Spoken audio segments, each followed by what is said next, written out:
أعوذ بالله من الشيطان الرجيم بسم الله الرحمن الرحيم أفلم يدبروا القول أم جاءهم ما لم يأت آباءهم الأولين أم لم يعرفوا رسولهم فهم له منكرون أم يقولون به جنة بل جاءهم بالحق وأكثرهم للحق كارهون ولو اتبع الحق أهواءهم لفسدت السماوات والأرض ومن فيهن بل أتيناهم بذكرهم وهم عن ذكرهم معرضون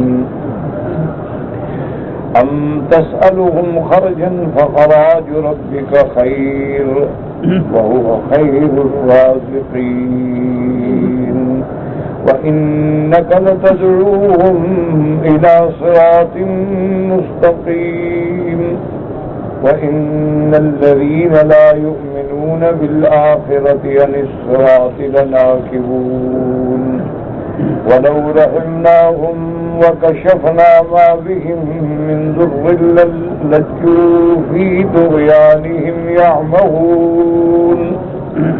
قال المؤلف المفسر رحمه الله تعالى أدام النفع بعلومه وعلومكم في الدارين آمين إلى أن قال وقال قتادة ذكر لنا أن نبي الله صلى الله عليه وسلم لقي رجلا فقال له أسلم وقال الرجل إنك تدعوني إلى أمر أنا له كاره فقال نبي الله صلى الله عليه وسلم إن كنت كارها وذكر لنا أنه لقي رجلا فقال له أسلم وصاده ذلك وكبر عليه فقال له نبي الله صلى الله عليه وسلم أرأيت لو كنت في طريق واد وعث فلقيت رجلا تعرف وجهه وتعرف نسبه فدعاك إلى طريق واسع سهل أكنت تتبعه؟ قال نعم. فقال والذي نفس محمد بيده إنك لفي أوعر من ذلك الطريق لو كنت عليه وإني لأدعوك لأسهل من ذلك لو دعيت إليه.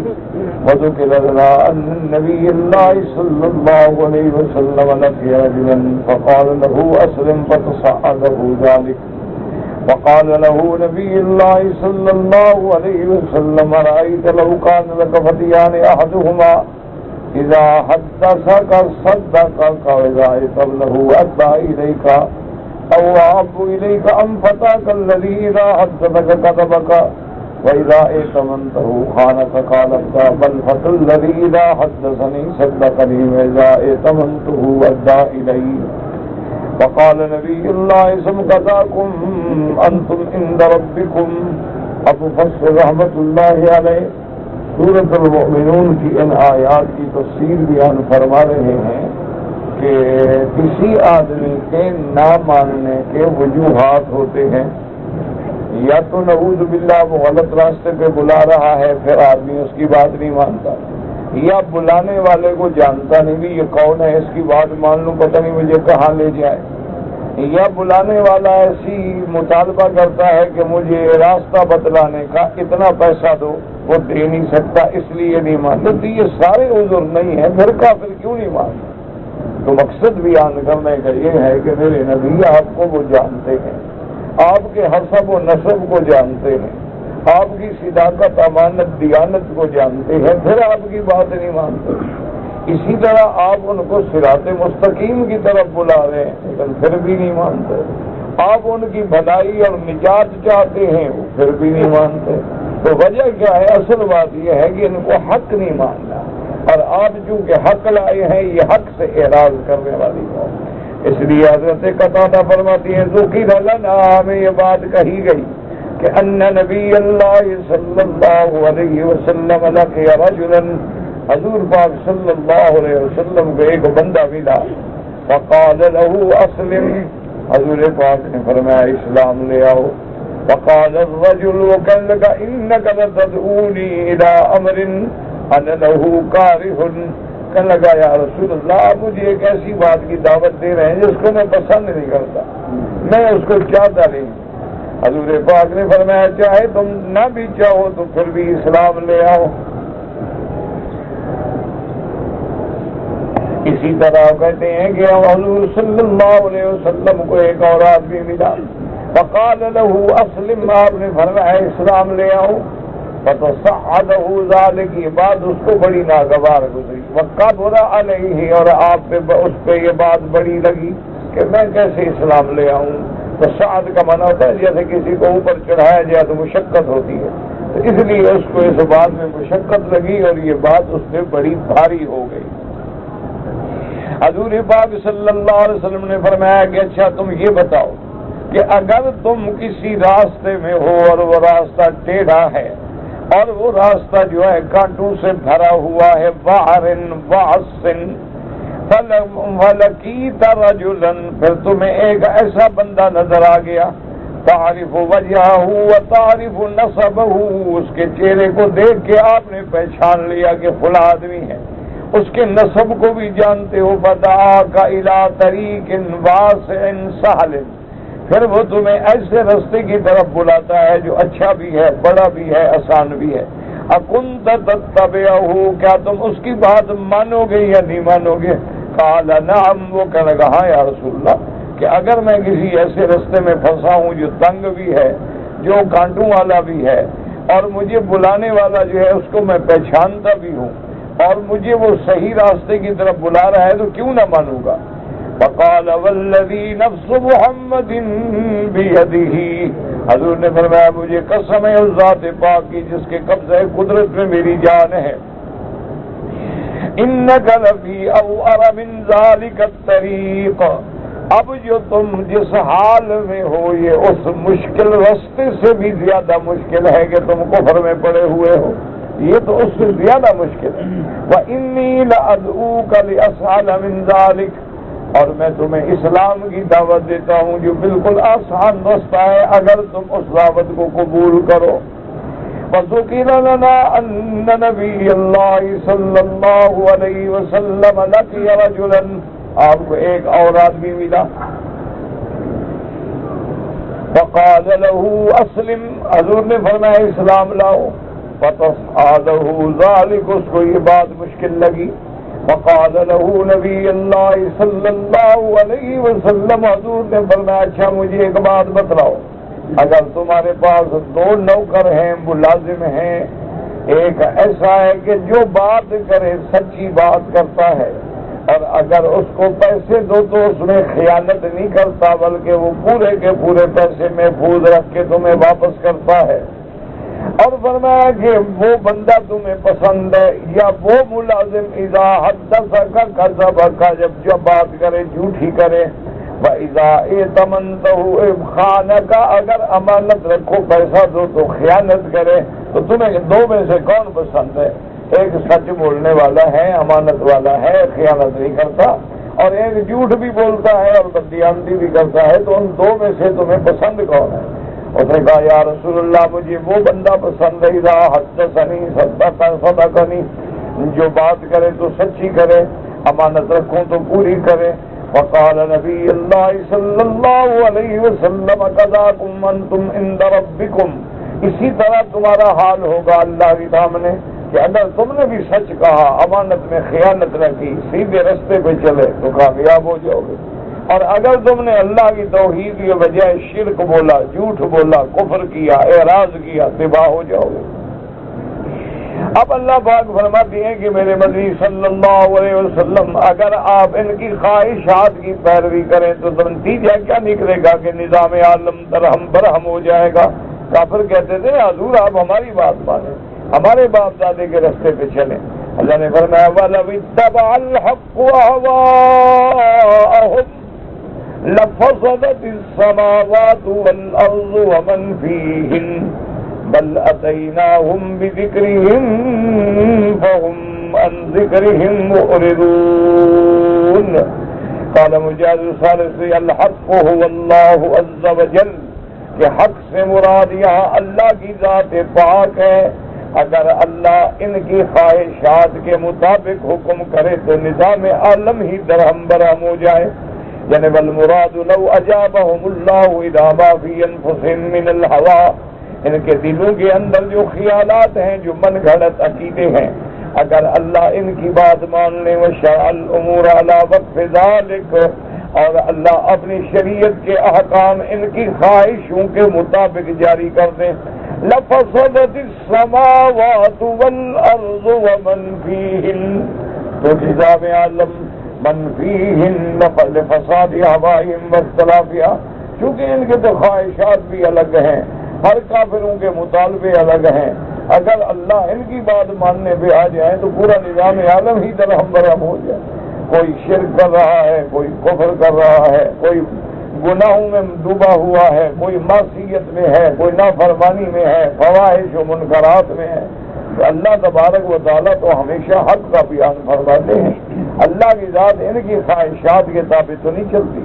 كما أخبر عنهم في قول لولا نزل هذا القرآن على رجل من القريتين عظيم، جیسے یہ کافر کہتے تھے کہ اللہ پاک نے اگر قرآن اتارنا بھی تھا، اگر نبوت کا تاج پہنانا تھا تو طائف اور مکے کے کسی بڑے آدمی پہ کیوں نہیں اتارا؟ آپ تو یتیم ہیں، غریب ہیں، مسکین ہیں، اللہ نے آخر آپ کو کیوں چن لے؟ تو اب اگر اللہ ان کی خواہش پر فیصلے کرے تو نظام عالم تو درہم برہم ہو گیا۔ اہم یقسمون رحمت ربک، کیا ان کے ہاتھ میں ہے کہ وہ اللہ کی رحمت کو تقسیم کریں؟ اسی طرح اللہ نے فرمایا قل لو انتم تملكون خزائن رحمت ربی اذا لامسکتم خشیۃ الانفاق، اللہ نے فرمایا اگر تمہارے پاس آسمانوں اور زمینوں کے خزائن بھی ہوں پھر بھی تم بخل کرو گے کہ کہیں خرچ نہ ہو جائے۔ یہ تو وہ مالک ہے نا، دشمنوں کو بھی کھلا رہا ہے اور اپنوں کو بھی کھلا رہا ہے، اس کی رحمتوں سے اور اس کے رزق سے اور اس کی نعمتوں سے سب فائدہ اٹھاتے۔ ام لهم نصیب من الملک فاذا لا يؤتون الناس نقیرا، اگر ان کا کوئی حصہ ہوتا نا اللہ کے ملک میں، یا تو کسی کو دو دھاگے کے برابر بھی نہ دے۔ وہ جو کھجور کے اندر ایک دھاگا سا ہوتا ہے، یہ اتنا بھی خدا کے راستے میں رکھا۔ وفی آدھا کلو تبین الجذبات واختلاف آرائہم واہوائہم، ان ساری آیات کا مقصد یہ ہے کہ بندے تو خود عاجز ہیں، ان کے اندر اپنے احوال اور اپنے خواہشات پہ بھی اختلاف ہے۔ وَأَنَّهُ تَعَالَى، اور اللہ کی ذات وہ ہے والکامل فی جمیع صفاتہ وأقوالہ وأفعالہ وشرعہ وقدرہ وتدبیرہ لخلقہ، اسی کی ذات کامل ہے اپنے صفات میں بھی، اقوال میں بھی، افعال میں بھی، اپنے شرع میں بھی اور اپنے تقدیر میں بھی اور اپنی مخلوق کی تدبیر میں بھی۔ تعالی وتقدس فلا الہ غیرہ ولا رب سواہ، اسی کی ذات بلند ہے، اسی کی ذات منزہ ہے اور اسی کے سوا کوئی معبود برحق نہیں، اس کے سوا کوئی رب نہیں۔ فلہذا قال بل اتیناہم بذکرہم، ہم نے ان کے پاس قرآن بھیجا، ذکر سے مراد اللہ کا قرآن ہے۔ اللہ نے فرمایا وَإِنَّهُ لَذِكْرٌ لَكَ وَلِقَوْمِكَ، اللہ نے قرآن کو ذکر بھی فرمایا ہے۔ وَهُمْ عَنْ ذِكْرِهِمْ مُعْرِضُونَ، لیکن یہ قرآن سے منہ پھیرتے ہیں، رخ پھیرتے ہیں۔ ہم تسألهم خرجا فخراج ربك خیر وهو خیر الرازقین، اللہ نے فرمایا میرے مدنی کیا آپ ان کو دین کی اسلام کی دعوت دینے پہ کوئی اجرت مانگتے ہیں؟ اجرن خرجن مانا اجرن وقال قدادت جعلن، یعنی انعام مانگتے ہیں۔ وخراج ربک ای انت لا تسألهم اجرتا ولا جولا ولا شیئا علی دعوتک ایاہم الی الہدی، آپ ان سے کوئی اجرت نہیں مانگتے، کوئی بدلہ نہیں مانگتے، کوئی نفع نہیں چاہتے۔ بل انت فی ذلک تحتسب عند اللہ جلیل ثوابہ، بل دعوت توحید میں آپ اپنے اجر اللہ سے مانگنے والے ہیں، بندوں سے تو کچھ نہیں مانگتے، پھر ان کو کیا ہو گیا یہ ایمان نہیں لاتے۔ جیسے اللہ نے دوسرے مقام پہ فرمایا قل ما سألتكم من اجر فهو لكم ان اجری الا علی اللہ، کہ اے قوم اگر میں نے تم سے کچھ مانگا ہے تو وہ تم اپنے پاس رکھ لو، میرا اجر میرا ثواب تو میرے اللہ کے پاس ہے۔ قل ما اسألكم علیہ من اجر وما انا من المتکلفین، میں تم سے کچھ بھی نہیں مانگا۔ قل لا اسألكم علیہ اجرا الا المودۃ فی القربى، میں تم سے کچھ نہیں مانگتا لیکن کم از کم تم کچھ رشتہ داری کا بھی تو لحاظ کر لو، میری بات تو سن لو۔ مانگتے تو کچھ نہیں لیکن رشتہ تو ہے نا، کم از کم اس رشتہ داری کا اتنا حیات ہو کہ میری بات سن لو، لیکن تم تو بات سننے کے لیے بھی تیار ہیں۔ قال وجاء من اقصى المدينة رجل يسعى قال يا قوم اتبعوا المرسلين اتبعوا من لا يسألكم اجرا، جیسے کہ شہر کے آخر کنارے میں سے بندہ آیا، اس نے لوگوں کو نصیحت کی کہ لوگوں حیا کرو، انبیاء کی بات مان لو، انبیاء پر ایمان لے آؤ، وہ تم سے کچھ معاوضہ تو نہیں مانگتے، کوئی بدلہ تو نہیں مانگتے، کوئی مال تو نہیں مانگتے۔ وَإِنَّكَ لَتَدْعُوهُمْ إِلَى صِرَاطٍ مُسْتَقِيمٍ وَإِنَّ الَّذِينَ لَا يُؤْمِنُونَ بِالْآخِرَةِ عَنِ الصِّرَاطِ لَنَاكِبُونَ، اور میرا محبوب آپ ان کو صراط مستقیم کی طرف بلاتے ہیں پھر بھی یہ نہیں مانتے۔ قال الامام احمد حدثنا حسن موسى قال حدثنا حماد بن سلمة عن علي بن زيد بن جدعان عن يوسف بن مهران عن ابن عباس رضي الله تعالى عنهما ان رسول الله صلى الله عليه وسلم اتاه فيما يرى النائم ملكان فقعد احدهما عند رجليه والآخر عند رأسه۔ حضرت ابن عباس فرماتے ہیں کہ محبوب خدا، محبوب دو عالم، رحمت دو عالم سیدنا محمد مصطفیٰ صلی اللہ علیہ وسلم نے خواب دیکھا کہ دو فرشتے آتے ہیں، ایک آپ کے پاؤں کی طرف سے بیٹھتا ہے اور ایک آپ کے سرانے کی طرف بیٹھتا ہے۔ فقال الذي عند رجليه للذي عند راسه، اور جو پاؤں کی طرف ہے وہ سرانے والے فرشتے سے کہتا ہے کہ تم مجھے مثال میں بیان کرو حضور صلی اللہ علیہ وسلم کے بارے میں، اضرب مثل هذا ومثل امتی، کہ آپ اور آپ کی امت کا۔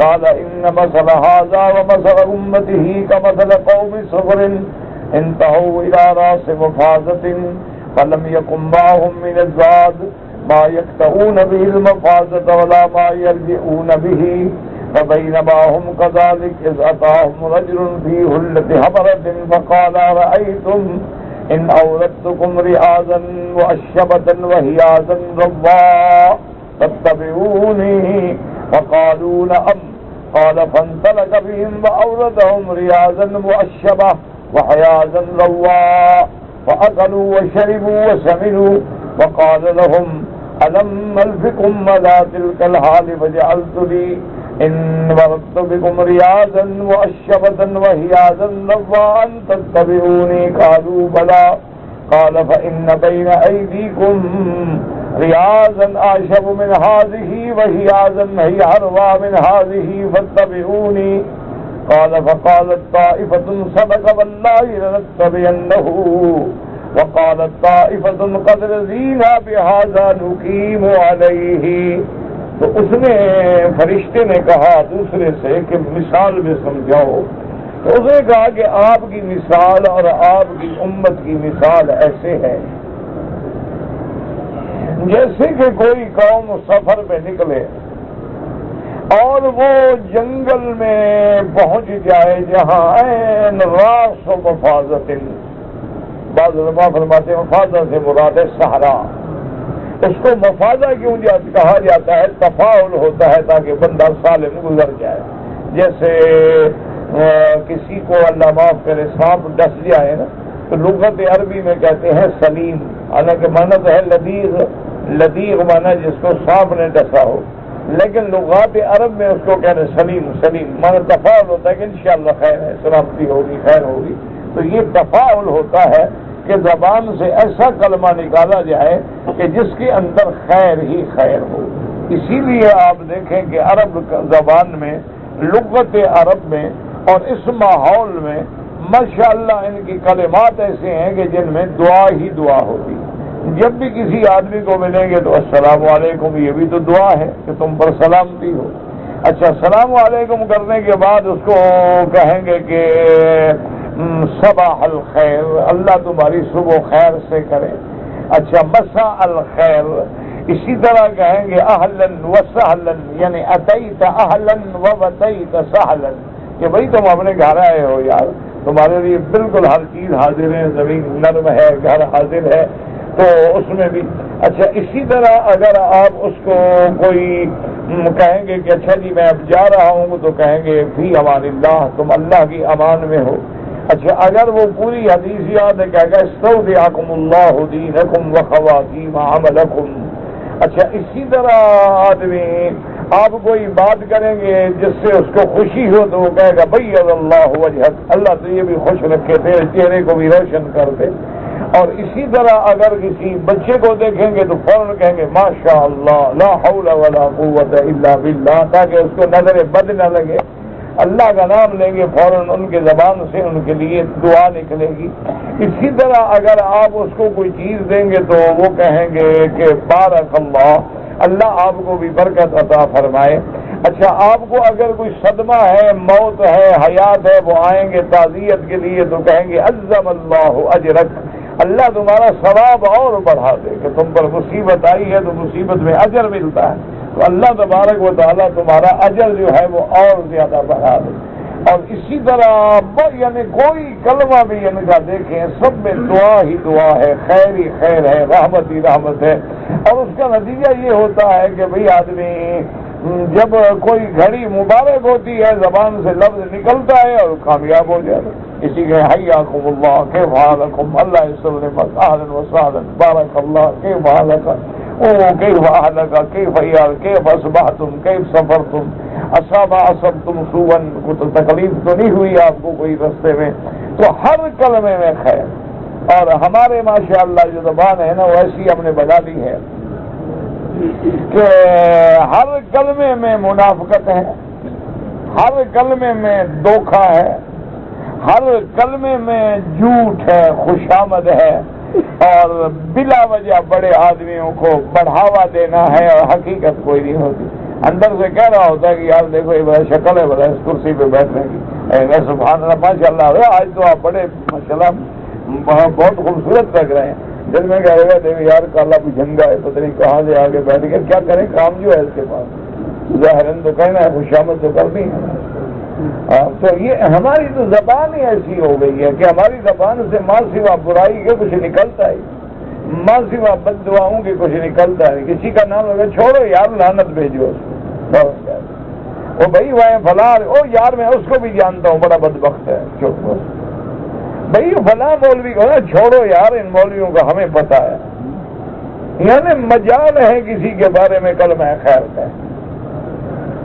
انا للہ و انا الیہ راجعون، اللہ معاف فرمائے، اللہ معاف. بہرحال اب دیکھیں کہ حضور باغ جب وہ قوم جو تھی ان کے پاس سفر کا کھانا پینا بھی ختم اور پانی بھی ختم. اب اتنا بڑا صحرا وہ کیسے عبور کریں، اور نہ اتنا خرچہ ہے کہ چلو آگے نہ جائیں واپس تو آ جائیں، واپس بھی نہیں آ سکتے.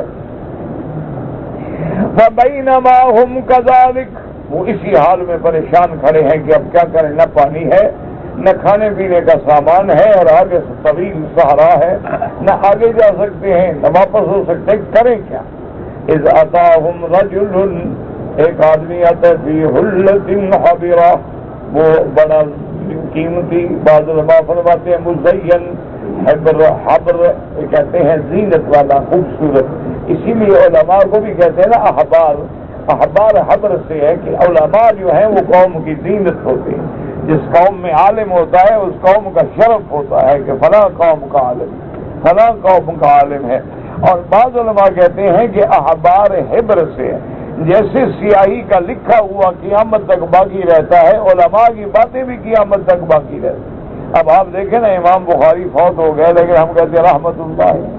امام ترمذی، امام نسائی، ابن ماجہ، ابی داؤد، امام مالک، امام ابو حنیفہ، امام شافعی، سب نام لیں گے، کہیں گے رحمت اللہ علیہ، تو ان کا ذکر جو ہے کتنا باقی، ورنہ وہ تو پیدا ہوئے 80 ہجری میں اور فوت ہو گئے 150 ہجری میں، 150 ہجری میں، آج 1426 ہو گئی، لیکن ہر آدمی کی زبان پہ رحمت اللہ علیہ، رحمت اللہ علیہ، رحمت اللہ علیہ، تو اس لیے ان کو حضر کہتے ہیں وقال ارأیتم، اس نے ان قوم سے کہا کہ نورتکم ریاضن، کہ میں تمہیں ایسے باغ میں لے جاؤں مؤشبۃ، جس کے باغ سر سبز ہے، تر و تازہ ہے، شاخیں ہیں وحیاضن، اور بڑے بڑے حوض ہیں، روا، پانی اتنا بھرا ہوا ہے کہ تمہاری پیاس بجھانے والے ہیں، تتبعونی، بھی میں تمہیں ایسے باغ میں لے جاؤں، ایسے حوضوں پہ لے جاؤں، میری اتباع، میرے پیچھے چلو گے؟ انہوں نے کہا جی بالکل چلیں گے۔ فانطلق بهم فأوردهم، ان کو لے کے چلا اور اس نے ان کو باغوں میں پہنچا دیا، حوض کے پانوں میں پہنچا دیا، پانی بھرے ہوئے ہیں، باغ پھلے ہوئے ہیں، فأکلوا، کھایا پیا اور موٹے ہو گئے، پھل مل رہے ہیں، غذائیں مل رہی ہیں۔ اس کے بعد اس نے کہا الم الفکم علی تلک الحال فجعلت لی ان وردت بکم ریاضا معشبۃ وحیاضا روان تتبعونی قالوا بلا۔ اس آدمی نے کہا کہ دیکھو بات سنو، تو یہ جو تمہیں حوض بھی مل گئے، باغ بھی مل گئے، کھانا پینا بھی مل گیا، درخت بھی مل گئے، آبادی بھی مل گئی، اگر اس کے علاوہ اور میں تمہیں بتاؤں تو میرے پیچھے چلو گے؟ انہوں نے کہا چلیں گے۔ تو آپ نے فرمایا فإن بین ایدیکم ریاضا، تمہارے آگے ایسے ایسے باغ ہیں جو ان باغوں سے زیادہ رونق والے ہیں، زیادہ آباد ہیں، اور ایسے ایسے حوض ہیں کہ جو ان سے بھی زیادہ پانی پلانے والے ہیں، تو میری اتباع کرو گے؟ ایک جماعت نے کہا کہ صدقہ، ہاں بھئی یہ سچا ہے، پہلے بھی تو ہمیں لے آیا ہے نا، تو اب ہمیں اور اچھی جگہ لے جانا چاہتا ہے، واللہ لنتبعنہ، ہم تو اس کی اتباع کریں گے۔ اور ایک پارٹی کرنے لگی عرض کا نئے جب کھڑے ہیں یہاں سب کچھ مل رہا ہے تو اور اچھے ڈھونڈنے کی کیا ضرورت، ہمیں یہی کافی۔ تو بعض دنیا کی لذتوں میں برباد ہو گئے اور بعض نے آخرت کے بعد قبول فرما لی۔ تو اس لیے ان دونوں نے مثال بیان کی کہ حضور کی مثال اور امت کی مثال یہ ہے کہ بعض تو امت کے لوگ جو ہیں وہ دنیا کی لذتوں میں کھو گئے اور آخرت کو بھول بیٹھے، اور بعض لوگوں نے حضور کی بات مان لی اور آخرت کے جو باغ ہیں جو کبھی نہ ختم ہونے والے، ایسی نعمتیں ہیں جو کبھی فنا نہیں ہوں گی، تو ان حضور کی بات مان کے کامیاب ہو گئے۔ اللہم اجعلنا من المؤمنین، اللہم اجعلنا من المفلحین، اللہم لا تجعلنا فتنة للقوم الظالمین، اللہم اشفنا واشف مرضانا ومرضى المسلمین۔ بھائی جو نمازیں قضا ہو گئی ان کا علاج یہ ہے کہ سچے دل سے توبہ کرو کہ آئندہ میں کوئی نماز نہیں چھوڑوں گا، تو توبہ کرنے سے کبائر گناہ جو ہیں وہ معاف ہو جاتے ہیں، تو انشاءاللہ یہ بھی معاف ہو جائیں گے، تو اس لیے اس کا کوئی فکر نہیں۔ لیکن علماء یہ بھی کہتے ہیں کہ جب اللہ نے آپ کو صحت دی، تندرستی دی، توبہ کی توفیق دی، تو اب اندازہ کر کے قضا نمازیں پڑھتے رہو، بجائے نفل پڑھنے کے قضا پڑھ لو، ایک تو ثواب زیادہ ملے گا، کیونکہ قضا تو فرض کی کر رہے ہو نا، نفل اور فرض کے ثواب پہ آسمان زمین کا فرق ہے۔ تو جتنا ہو سکے، کیونکہ حضور کی نماز جب قضا ہوئی ہے، نماز تو آپ نے قضا ادا کی ہے، ورنہ حکم دیتے کہ صرف توبہ کر لو۔ تو بہرحال بعض علماء فرماتے ہیں کہ نمازیں قضا بھی کرو۔ کہتے جی کہ یہ جو انعامی بانڈ وغیرہ ہے، میرا بھائی یہ جوئے کی ایک قسم ہے، اس لیے یہ ناجائز ہے۔ کہتا یہ ہوتا ہے نا کہ جی ہم نے مثلا 10 ریال کا ایک سودا خریدا اور انعام اتفاق سے ہمارے ذمے نکل آیا کہ ہمیں 50,000 مل گیا، تو اسی کا نام تو جوا ہے نا۔ اور جوا کیا ہوتا ہے بتا دیے، پتہ نہیں پھر کیوں رکھ دیا۔ یہ لفظی معنی تو ہیں بندگی، ادب، تواضع، لیکن کیونکہ عبادت بھی تو تواضع ہے نا، تواضع نہیں ہوگی تو عبادت کیسے ہوگی؟ اس لیے علماء لکھ دیتے ہیں کہ میری تمام بندگی، تمام عبادات، تمام قولی، بدنی، عملی، فعلی سب تیرے لیے ہے۔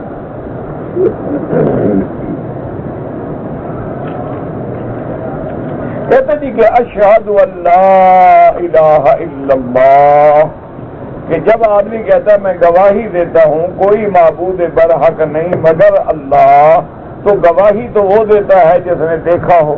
یہ کس نے کہا ہے آپ کو؟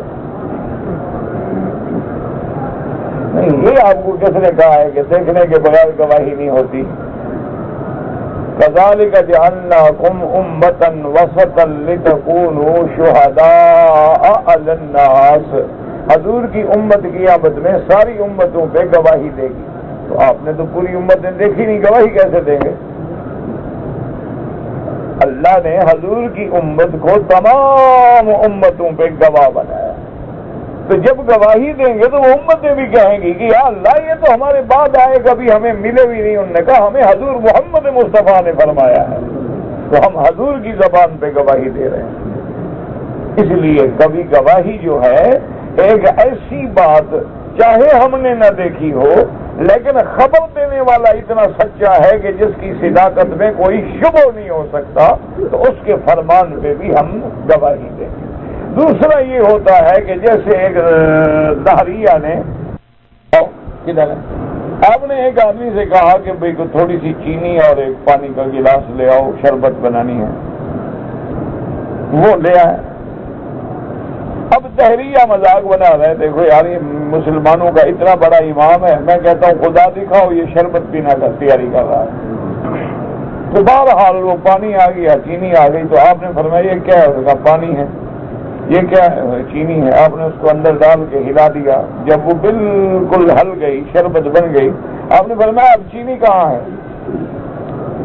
انہوں نے کہا چینی تو نظر نہیں آتی۔ تو انہوں نے کہا نظر نہیں آتی تو پھر کیسے مانے گے چینی ہے؟ ہم نے کہا اللہ کے بندے جب پیئیں گے میٹھا لگے گا تو میٹھا ہونا دلیل ہے کہ اس میں چینی ہے۔ تو انہوں نے کہا یہ کائنات دلیل نہیں ہے کہ خدا ہے، پانی میٹھا ہو جائے تو دلیل ہے، لیکن اگر یہ سارا عالم بنا ہوا ہمارے سامنے ہو تو یہ دلیل نہیں کہ اس کا بھی کوئی بنانے والا ہے۔ تو انہوں نے کہا ہاں بھائی بات ٹھیک ہے۔ تو بہرحال یہ بات کو غلط فہمی ہے کہ گواہی صرف دیں گے اور گواہی دیں گے، ہمیں حضور نے جو بتلا دیا ہے، اللہ نے قرآن میں بتلا دیا ہے۔ اسی طرح حضور پاک نے ایک دفعہ ایک اعرابی سے ایک اونٹ خریدا، اونٹ بالکل بچہ، اونٹ بہت جوان، تو حضور پیسے لینے کے لیے گئے، اس کو پیسے زیادہ مل گیا، اس کے اللہ کے بندے نے کسی دوسرے کو بیچ دیا۔ جب حضور آئے تو ہم نے فرمایا بھی پیسے لو، نے کہا اصلا میں نے تو آپ کو بیچا ہی نہیں۔ حضور نے فرمایا اللہ کے بندے تم نے مجھے بیچا ہے؟ یا رسول اللہ ماں بے تو کہا بھی شاہد گواہ ہے۔ اچھا اتفاق کی بات ہے، اس وقت بندہ ہی کوئی نہیں تھا۔ ایک صحابی نے جو سنا آگے اس نے کہا نا اشہد میں گواہی دیتا ہوں، تو خیر بات ہوگی۔ حضور نے فرمایا اللہ کے بندے تم کیسے گواہی دینے کے لیے؟ انہوں نے کہا افضل جب جبریل آپ پر آتا ہے ہم نے دیکھا ہے، وہ بات مان لیتے ہیں، یہ اونٹ کے سودے کی بات نہ مانتا میں۔ آپ نے کہہ دیا ہے، بس ہمارے دیکھنے کی ضرورت ہی کیا ہے؟ اس لیے ہمیشہ گواہی کا معنی یہ غلط فہمی ہے تمہیں کہ گواہی ہم دیکھیں گے، خدا کو دیکھو گے پھر گواہی دو گے، حضور کو نہیں دیکھا لہذا اشہد ان محمد رسول اللہ بھی نہ پڑھو۔ انا للہ و انا الیہ راجعون۔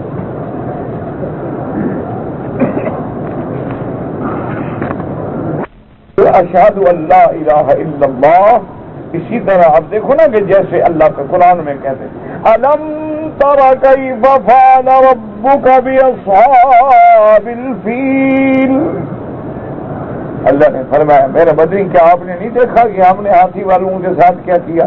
تو حضور تو موجود ہی نہیں ہے، حضور 2 سال پیدا ہوئے ہیں۔ ولد رسول اللہ فی سنۃ الفیل، جس سال بادشاہ ہاتھیوں والے نے کعبے پہ حملہ کیا اسی سال حضور پیدا ہوئے، حضور نے دیکھا نہیں، لیکن واقعہ اتنا مشہور ہے کہ رویا بمانے علم ہے کہ علم تعلم یا محمد کیف فعل ربک باصحاب الفیل۔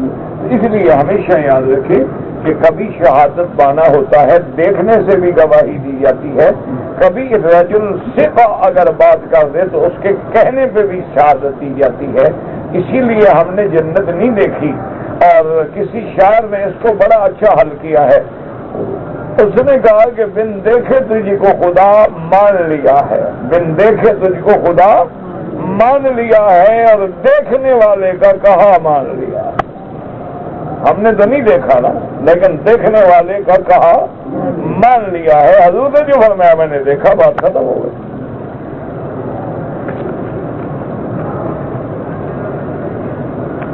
آدمی مرنے کے بعد کتنے دن تک عذاب قبر ہوتا ہے؟ دعا کرو 1 منٹ بھی نہ ہو. باقی اللہ کی مرضی ہے, کچھ دن پوچھ کے اللہ عذاب کریں گے.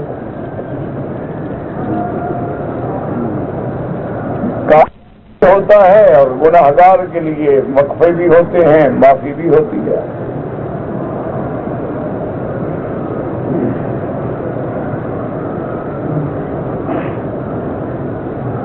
مجھے بہن نے بکرا صدقہ کرنے کے لیے 1000 روپے دیے تھے جو مجھ سے خرچ ہو گئے. اب میں صرف بکرا خرید کر کے صدقہ, بالکل آپ کے پاس ان کی امانت ہے, حقوق العباد ہے, فوراً بکرا خریدے. میں اپنے تمام دوستوں کے لیے ایک عمرہ کر سکتا ہوں؟ نہیں کر سکتے. آپ اپنے لیے کر کے ان کے لیے دعا کر دیں. میرے ایک دوست کی بیوی اور بیٹی بیمار ہیں, اللہ ہر بیمار پہ رحم فرما, ہمارے بیماروں پہ بھی رحم فرما, یا اللہ ہر بیماری دور فرما. کہتے جی کہ انسان کا روح جو ہے مرنے کے بعد علیین میں ہوتا ہے یا قبر میں جسم کے ساتھ ہوتا ہے.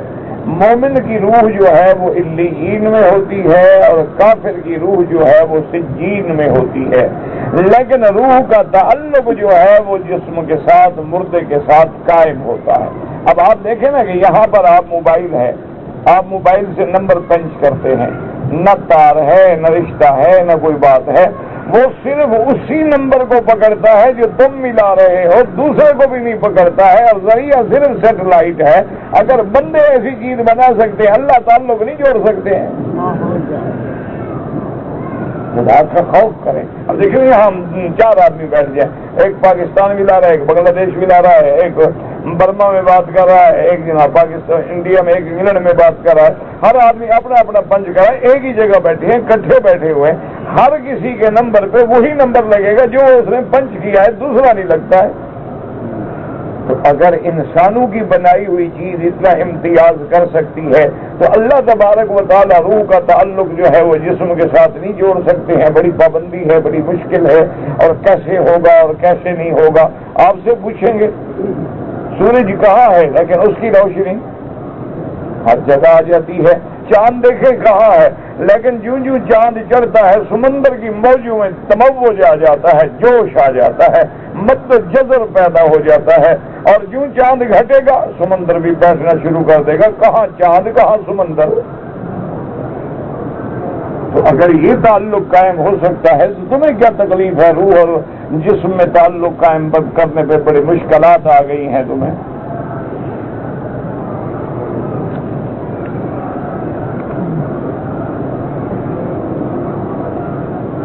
اگر کسی آدمی نے اپنی بہو کے ساتھ نعوذ باللہ برا فعل کیا تو بیٹے پہ بھی حرام ہو گئی, اور اس کے لیے تو ویسے بھی حرام تھی. انا للہ و انا الیہ راجعون. نماز جنازہ میں ایک طرف سلام پھیرو تو جائز ہے اور 2 طرف پھیرو تو جائز ہے. دونوں حدیث میں موجود ہیں, کوئی مسئلہ نہیں جھگڑے والا.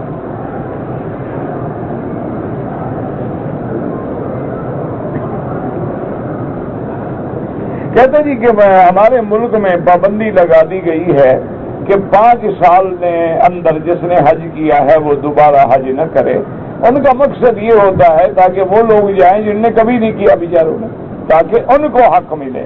تو ان کی نیت بھی اپنی جگہ نیک ہے اور صالح ہے, لیکن جس کا اللہ نے لبیک لکھا ہے وہ کسی نہ کسی شکل میں آ ہی جائے گا. اور پھر آپ جیسے پاکستانیوں کے مسئلہ ہی کوئی نہیں. یہ تو 1 سال میں 2 حج پڑھ سکتے ہیں. کیا ہے ان کے پاس 10 پاسپورٹ ہوتے ہیں جس پہ وہ لے آئیں گے جس پہ حج نہیں کیا. بڑی ماہر قوم ہے بادشاہ، کمپیوٹر پاگل ہو جائے، ایسی قوم ہے ماشاءاللہ کہ کمپیوٹر پہ ہاتھ رکھے تو کمپیوٹر بدل ہو جائے، جواب ہی نہ دے سکے کیا ہے۔ ولی الامر کی اجازت کے بغیر نکاح نہ کریں۔ مدینے میں 40 نمازیں پڑھنے کی فضیلت ہے، کوئی نہ پڑھ سکے کوئی حرج نہیں۔ حضور صلی اللہ علیہ وسلم سلام کا جواب دیتے ہیں، ہاں بالکل دیتے ہیں۔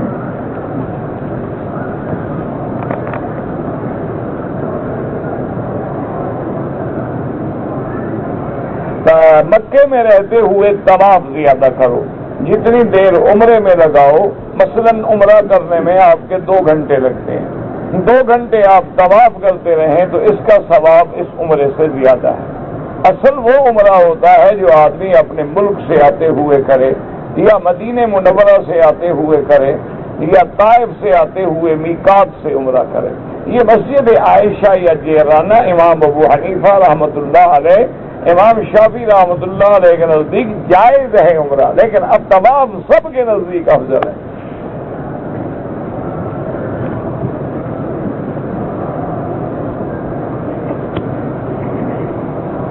کہتے جی کہ ہم نے پاکستان سے ارادہ کیا تھا کہ آپ کا درس سنیں گے، لیکن یہاں ہمیں بیٹھنے نہیں دیتے خواتین کو، ہم درس نہیں سن سکتی۔ تو میری بیٹی آپ کا اللہ آپ کو جزا دے گا، اجر دے گا، کیونکہ یہاں انتظام نہیں ہے خواتین کا، اور پھر کام ہو رہا ہے، جگہ بڑی تنگ ہے، اور عورتیں بیٹھ جائیں تو پھر راستے رک جاتے ہیں، سیڑھیوں پہ بیٹھیں تو مشکلات ہو جاتی ہیں۔ تو اس کا آسان حل یہ ہے کہ آپ کیسٹ لے کے سن لیا کریں، اور تو میں کچھ نہیں کہہ سکتا۔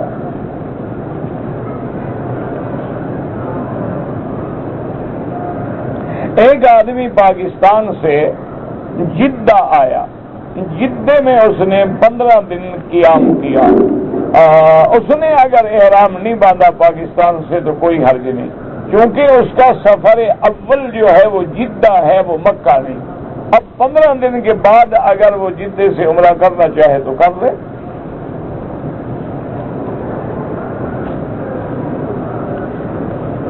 کہتے جی کہ پان کھانا جو ہے اچھا، تمباکو نہ ڈالیں تو اس کے بغیر بھی تو فضول خرچی ہے نا۔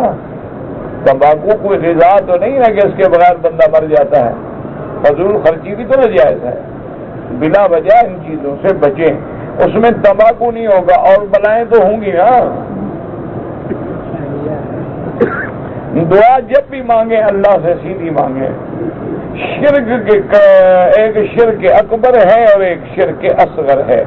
جیسے ریا ہے یہ شرک اصغر ہے، اللہ کے سوا کسی غیر کو پکارنا، غیر سے مدد مانگنا، غیر کو نفع نقصان کا مالک سمجھنا، غیر کو غوث سمجھنا، مدد دینے والا سمجھنا، یہ سب شرک ہے۔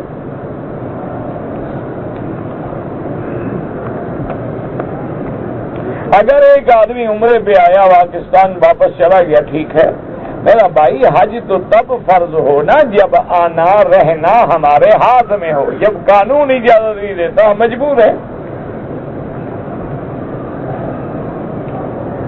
کہتے جی کہ اگر بیوی حاملہ ہے، حمل کی صورت میں ہے، تو خاوند کس مدت تک مل سکتا ہے؟ بالکل آخری دن تک بھی مل سکتا ہے، لیکن اگر کسی لیڈی ڈاکٹر نے کوئی وجہ ہے، عذر ہے، منع کیا ہے تو الگ بات ہے۔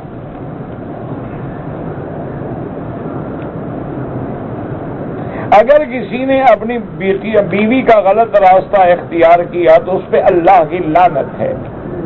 حضور نے فرمایا ملعون من اتی فی دبر امرأتہ، اللہ کی اس پہ لعنت ہو جو آدمی عورت کو الٹے راستے سے استعمال کرے۔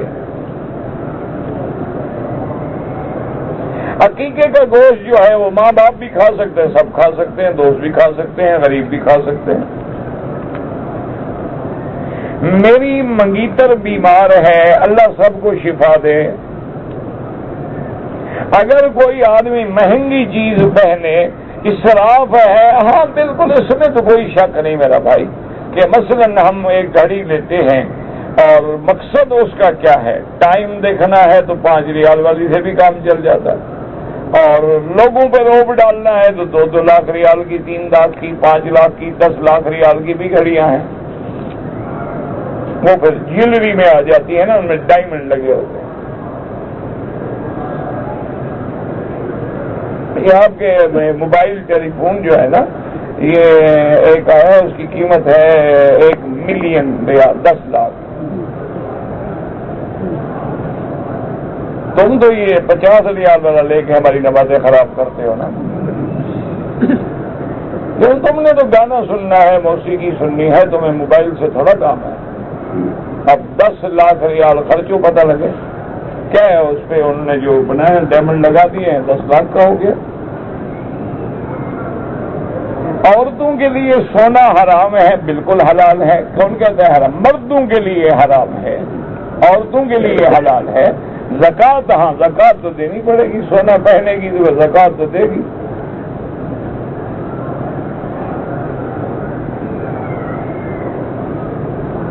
مولانا مسعود صاحب نے بڑی مہربانی سلام بھیجا ہے، اللہ سب کو جزائے خیر دے، جو بھی ہمیں سلام بھیجیں ان پہ سلام ہو۔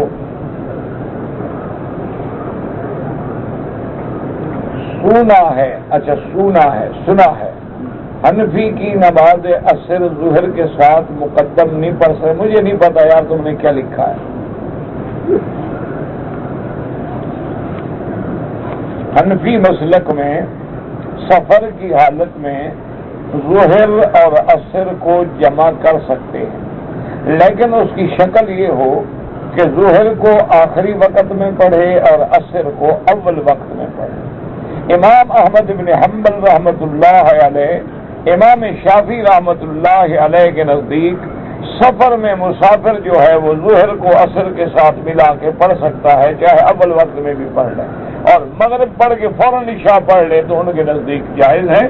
امام صاحب فرماتے ہیں کہ قرآن کہتا ہے کہ نماز کے اوقات معین ہیں، توقیت تعیین کا تقاضا کرتی ہے، اشتراک کا تقاضا نہیں کرتی، لہذا ہر نماز کو ہر اپنے اپنے وقت میں پڑھو۔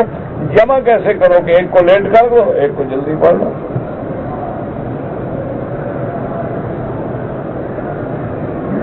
کہتے میرے والد صاحب فوت ہو گئے ہیں، مجھے ان کا خیال رہتا ہے اور پریشان رہتا ہے، ان کے لیے دعا کرو، طواف کرو، مغفرت کرو، سب نے مرنا ہے۔ اگر سارے ماں باپ جیتے زندہ رہیں تو تم تو خود گھر چھوڑ کے بھاگ جاؤ۔ ایمان سے کہو، اگر آج ہمارا دادا، دادے کا دادا، پردادا، نانا، نانے کا نانا، نانی کی نانی، دادی کی دادی سب زندہ ہوتے، تم گھر میں رہتے؟ تم تو ایک دادے سے پریشان ہوتے، 4 دادے اکٹھے ہو جاتے۔ اب موت بھی رحمت ہے، موت میں بھی اللہ کی حکمتیں ہیں، جیسے زندگی رحمت ہے موت بھی رحمت ہے۔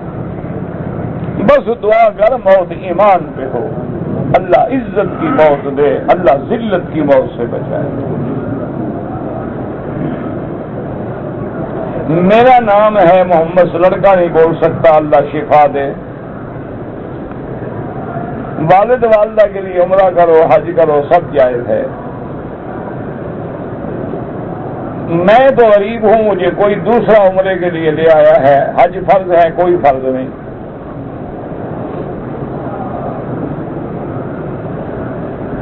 میں نے کراچی سے عمرے کے لیے آیا، 7 چکروں کے بجائے 6 مرتبہ طواف کیا، 1 دن کے بعد دوبارہ دوسرا طواف کیا، میرا عمرہ ہو گیا۔ ہاں عمرہ تو ہو گیا آپ کا، کیونکہ زیادہ چکر ہو گئے تھے۔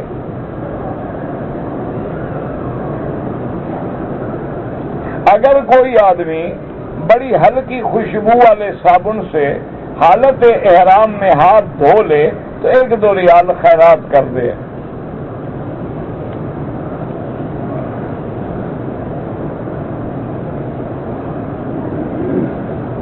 خدا کی پتہ نہیں کیا ہے، سنی خدا کے بجائے اللہ کہیں، میرا بھائی اللہ کہو تو افضل ہے، خدا ترجمہ ہے ہر زبان کا۔ جیسے اب دیکھو نا، کہتے ہو جبرائیل، کیا مانا؟ عبداللہ، جبر مانا عبد، ایل مانا اللہ، میکائیل مانا عبداللہ۔ اسرافیل مانا عبداللہ، اسرائیل مانا عبداللہ. اسی طرح آپ کہتے ہیں سہارتو، سکارنو مانا عبداللہ. تو یہ ترجمہ ہوتا ہے، خدا کہہ دے اللہ کہہ دے تو مسئلہ ہے.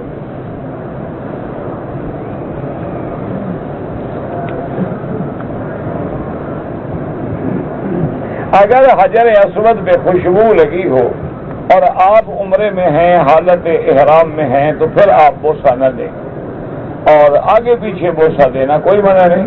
چونکہ حالت احرام میں خوشبو لگانا منع ہے، تو وہاں خدشہ ہے کہ میرے چہرے پہ خوشبو نہ لگ جائے، تو پھر احتیاط کرنا ہے.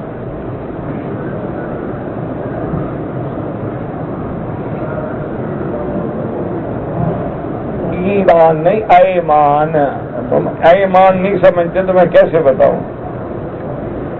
ایمان، الف یا میم الف نون، ایمان.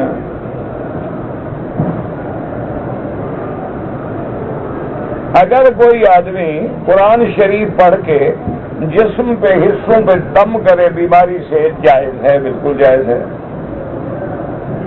اگر کوئی آدمی قرآن کی آیات لکھ کر گلے میں بطور تعویذ ڈالے، وہ بعض علماء اجازت دیتے ہیں، وہ کہتے ہیں کہ شرکیہ تعویذ ڈالنا، منتر جنتر، وہ تو حرام ہے، لیکن قرآن کی آیات یا حدیث کی دعائیں لکھ کے گلے میں ڈالے تو جائز ہے. لیکن افضل یہ ہے کہ اس سے بچو اور پڑھ کے دم کیا کرو. اللہ کے صفاتی نام جو بھی ہے، قرآن پڑھ کے دم کریں، فاتحہ پڑھ کے دم کریں، سب جائز ہے.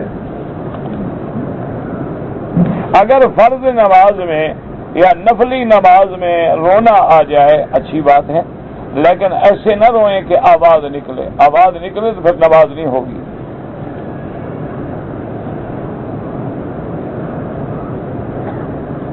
کہتے جی کہ تمام عبادتیں تو اللہ کے لیے ہیں، تمام صدقہ یا آپ قرآن پاک پڑھ کے جو ہم والدین کو ثواب بخشتے ہیں، ہے تو اللہ کے لیے. اللہ قبول فرمائیں گے تو ثواب دیں گے.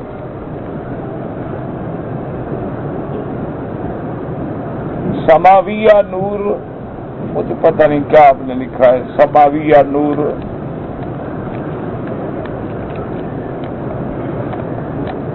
نماز نوافل، نماز شکرانہ، یہ سمجھانے کے لیے ہیں. یہ نام جو ہیں یہ نہیں ہوتے، معنی یہ ہوتا ہے سجدہ شکر ہے، صلاۃ الحاجہ ہے. اچھا کسی کو بیمار ہو گیا تو حاجت ہے، دعا نماز پڑھے اللہ شفا دے، کیونکہ اللہ کا حکم ہے وَاسْتَعِینُوا بِالصَّبْرِ وَالصَّلَاةِ. تو علماء سمجھانے کے لیے اوپر ہیڈنگ لگا دیتے ہیں تاکہ آدمی کو آسانی ہو، ورنہ یہ حدیث قرآن میں ایسے نام نہیں آتے.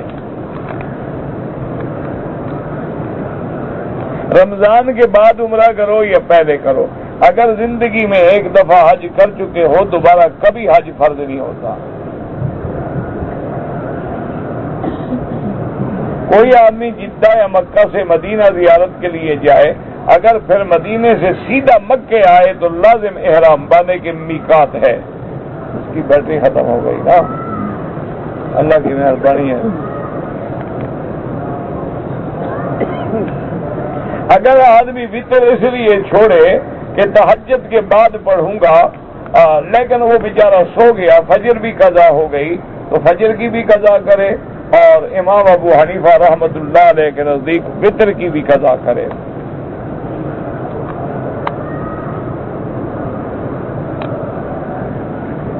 کہتے ہیں کہ اگر کوئی آدمی، آپ نے اور خراب کر دیا ماشاءاللہ، تو پہلے پہ بھی ٹھیک تھا یار. ہاں جی ماشاءاللہ کاریگر لوگ ہیں، ٹھیک ہے وہ چل رہا ہے تو اس کو چھیڑتے کیوں ہوتا.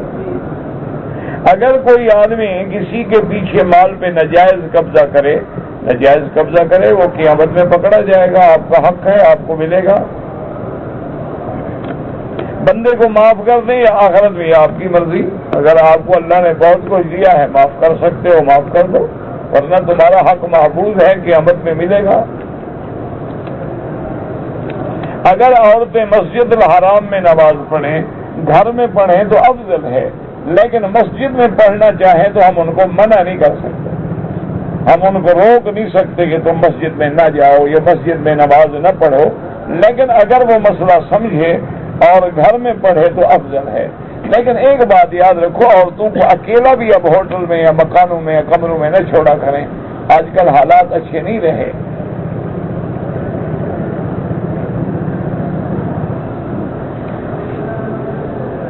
کہتے ہیں جی کہ اردو ترجمے والے قرآن نہیں ملتے تو آپ درخواست لکھ کے دفتر جو ہے وہاں جا کے دیں۔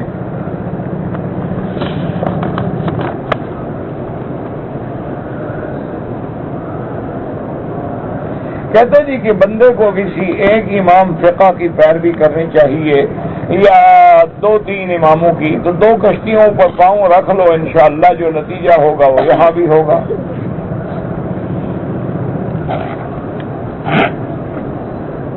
کولڈ میرج کرنا جو ہے یہ میرج بھی غلط ہے، اور کولڈ جو تمہارے ملک میں ہے وہ بھی برٹش لا پہ ہیں، اس لیے کوئی جائز نہیں، وہ کوئی اسلامی عدالتیں تھوڑی ہیں۔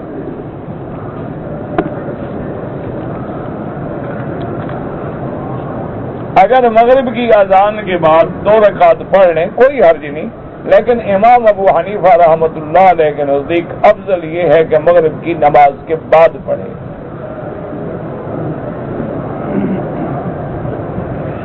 کہتے ہیں کہ دریا میں جہاز غائب ہو جاتے ہیں، آپ نے وہاں جانا ہے بھلا؟ اس کا نام ہے برمودا مثلث ٹرائنگل۔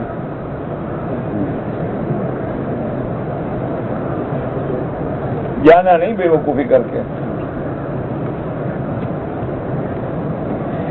ایک آدمی نے بینک سے قرضہ لیا ہوا ہے سود پر، اب آیا ہے عمرے پہ، عمرہ تو ہو جائے گا لیکن سود کی لعنت سے جان چھڑاؤ اور توبہ کرو اور واپس کرو۔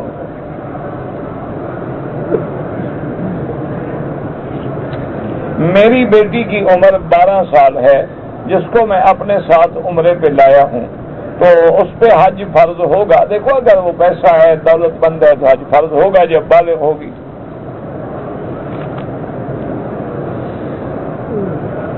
پہلی دفعہ عمرے پہ آیا ہے، حج نہیں کیا، پھر جب اللہ توفیق دے حج کرے۔ اگر ہم نماز عصر کے بعد طواف کریں تو حنفی مسلک والے لوگ جو ہیں وہ مغرب کے بعد 2 رکعت پڑھیں، باقی ائمہ کے نزدیک حرم میں جائز ہے۔ میں نے حج کا طواف رات کو کیا تھا، کوئی رات کو کرو یا دن کو، سب جائز ہے۔ کہتے جی کہ ایک شخص نے مجھے پیسے دیے تھے کہ نمازی اور غریب لوگوں کو کپڑے سلوا کے دے دینا، تو کیا اس میں سے میں اپنے لیے بھی کپڑے سلوا سکتا ہوں؟ یہ تم کو پتا، نمازی ہو غریب ہو تو سلوا سکتے ہو۔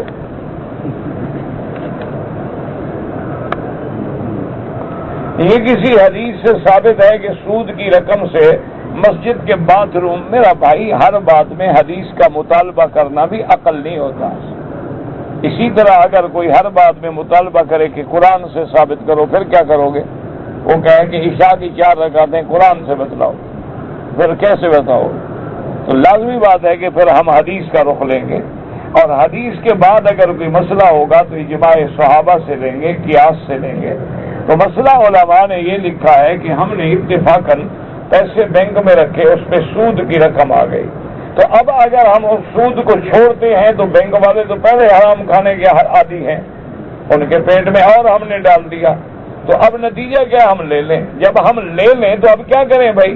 تو اس لیے علماء نے لکھا کہ ان کو حقیر کاموں پہ لگاؤ، اچھے کاموں میں نہ لگاؤ۔ یعنی مسجد بن رہی ہے تو مسجد میں تو نہ لگاؤ، ہاں کوئی لیٹرین بنانا ہے تو بنا ڈالو۔ اچھا اسی طرح کسی کو دو تو ثواب کی نیت نہ کرو، ثواب حلال پہ ملتا ہے، ان اللہ طیب لا یقبل الا الطیب، حرام پہ ثواب نہیں ملتا۔ تو یہ مفہوم ہوتا ہے قرآن و حدیث کا۔ نماز جمعہ کے 2 فرض کے علاوہ باقی جو نماز پڑھی جاتی ہے، ہاں سیدھی بات ہے، باقی سب سنتیں ہیں۔ آپ نے جو تجاویز حجر اسود کے لیے دینی ہے، یہاں باقاعدہ وزارت ہے ریاست الحرمین، وہاں لکھ کے بھیجیں۔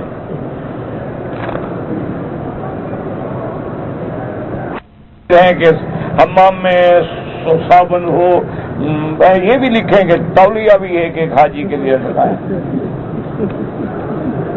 تاکہ 20 لاکھ حاجی جو ہے تو 20 لاکھ ٹاول بھی ہونا چاہیے، اور ہر نماز پہ وہ بدلا جائے تو 5 نمازوں پہ 5 بدلے جائیں۔ 20 کو 5 سے ضرب دو، یہی کام کرتے رہیں، حاجیوں کا فکر نہ کریں، بس یہی ٹاول اور صابن کا کام کریں۔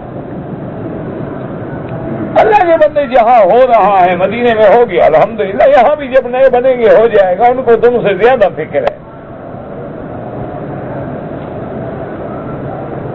میں بحرین سے آیا ہوں، ہمارے دفتر میں عیسائی کام کرتے ہیں، تو ان کے ساتھ ان کو اگر ہم کھجوریں یا زمزم دیں کوئی بات نہیں، دے سکتے ہیں۔ مکے کے کافر زمزم نہیں پیتے تھے، مدینے میں جو کافر رہتے تھے مدینے کی کھجوریں نہیں کھاتے تھے۔ رکن یمانی پہ اگر رش ہو، اشارے کی کوئی ضرورت نہیں، پھر بغیر اشارے کے چلے جائیں۔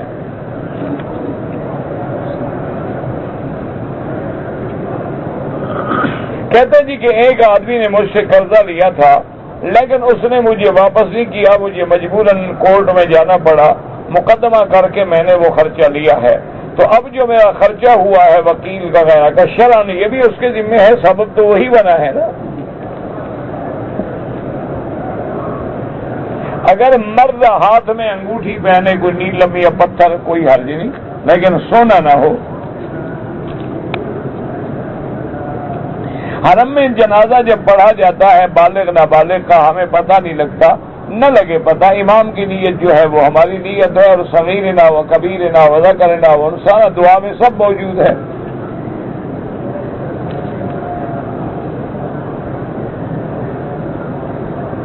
کہتے جی ایک بالغ لڑکا ہے، وہ شادی کرنا چاہتا ہے لیکن والدین راضی نہیں، بغیر والدین کے منشے کے نہ کرے، کیونکہ لڑکے جو ہیں وہ دل سے سوچتے ہیں، والدین جو ہیں وہ عقل سے سوچتے ہیں، اور دل کے فیصلے اکثر جو ہے انشاءاللہ بعد میں رونے کے سوا کچھ نہیں ملتا، اس لیے والدین پہ چھوڑ دو، اپنے وقتی جذبات پہ قابو رکھو۔ اگر ایک باپ نے 2 بیٹوں کو تو جائیداد میں حصہ دیا ہے، ایک بیٹے کو محروم کر رہا ہے، تو جس بیٹے کو محروم کر رہا ہے اسی کی وجہ سے انشاءاللہ جہنم میں جائے گا۔ بیٹے اللہ نے تیرے گھر میں پیدا کیے ہیں، حق اللہ نے ان کو دیا ہے، تم کون روکنے والے کہ 2 کو دے دو اور 1 کو نہ دو؟ توبہ کرو اور سب کو حق دو۔ اگر مکے میں کوئی نماز چھوڑے تو کافر ہو جاتا ہے، عمدن چھوڑے۔ میں حافظ قرآن ہوں لیکن قرآن میرا کچا ہے، کسی قاری کے پاس بیٹھ کے کوشش کرو دوبارہ یاد کرنے کی۔ میں کام کرنے کی ارادہ کرتا ہوں لیکن پورا نہیں ہوتا، وہ اللہ کے ہاتھ میں ہے، ہمارے ہاتھ میں تو ہے نہیں، ہم کوشش کرتے رہے، السعی منا والاتمام من اللہ، ہمارے بس میں ہے، کوشش پورا کرنا نہ کرنا اللہ کے ہاتھ میں، اور پورا نہیں ہوتا نہیں ہوتا نہیں ہوتا نہیں ہوتا نہیں ہوتا نہیں ہوتا نہیں ہوتا نہیں ہوتا نہیں ہوتا نہیں ہوتا نہیں ہوتا نہیں ہوتا نہیں ہوتا